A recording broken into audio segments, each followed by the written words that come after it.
When you talk about calibration, though, would you say that, like, I mean, because you've been, in the pickup community for quite some time. I mean, this is, a lot of.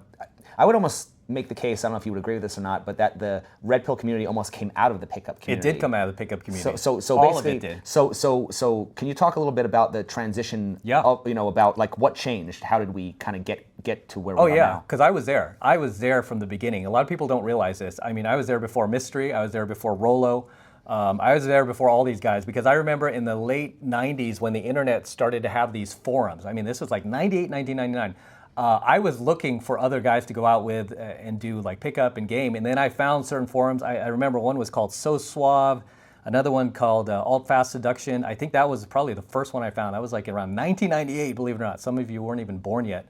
And I remember getting on those forums and I was able to meet guys, go out with those guys. We would post our, what we call infield pickup stories on there. Mm-hmm. And then other guys started to gravitate towards it because like people were posting wild stories about making out with girls and getting phone numbers. And back then to get a phone number was a huge deal because back in the 90s before the internet, if you got a girl's number, there was at least a 50 to 75% chance she would end up becoming your girlfriend. Because back then, these girls would not just give you their number all willy-nilly like they do these days with their cell phone number, because they can easily block you or just mute you. Whereas before, when she gave you her home phone number, she was giving you her home phone number. Mm-hmm. So, and usually that phone was in her room, so she had to pick up.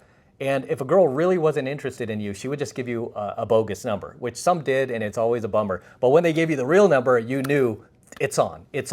And many of those women you would meet in field that gave you a phone number would become your girlfriend. So this was the early start of the whole like PUA stuff was with the Alt Fast Seduction forum.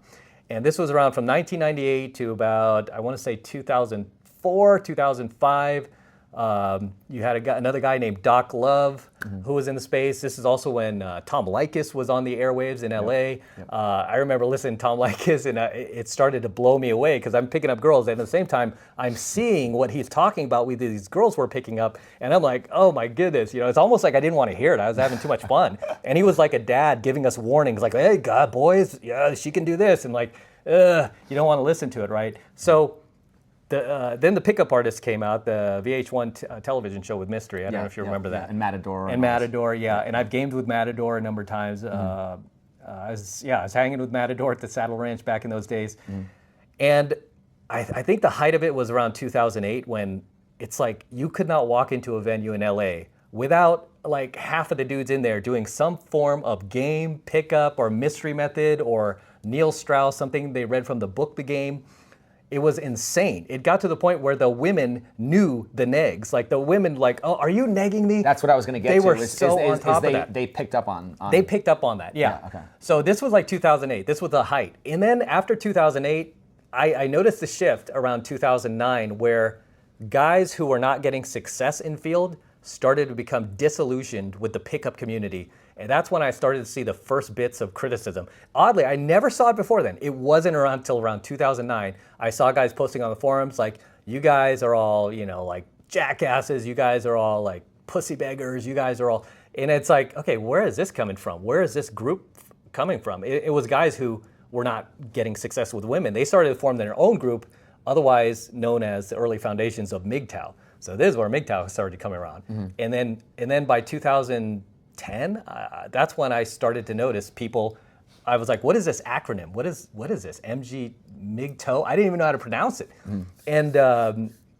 And then they're like, yeah, it's men going their own way. And then I started to look at these guys like, okay, but you still want to date women, don't you? You're not just like giving up on women. I didn't get that. Mm. And then fast forward a few years later, like by 2015, you started to see the emergence of the red pill, more people really jumping on that MGTOW bandwagon and going, hey, women are just exposing female nature, right?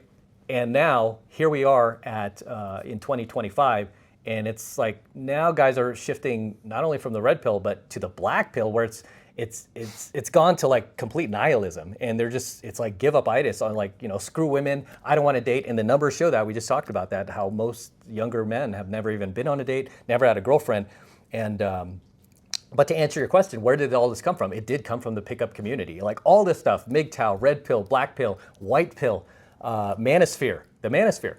It all comes from the pickup community. And who's like one of my biggest haters, like Rolo Tomasi, he doesn't like me. Oh.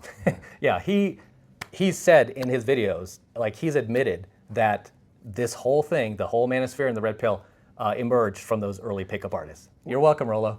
PUA has done more to advance the understanding of intersexual dynamics than the last 100 years of psychology and sociology, because PUAs are out in the field performing experiments that would otherwise be considered unethical by, legitimate sciences. So that right there is, just knowing that kind of stuff, and guys getting together to sort of compare notes.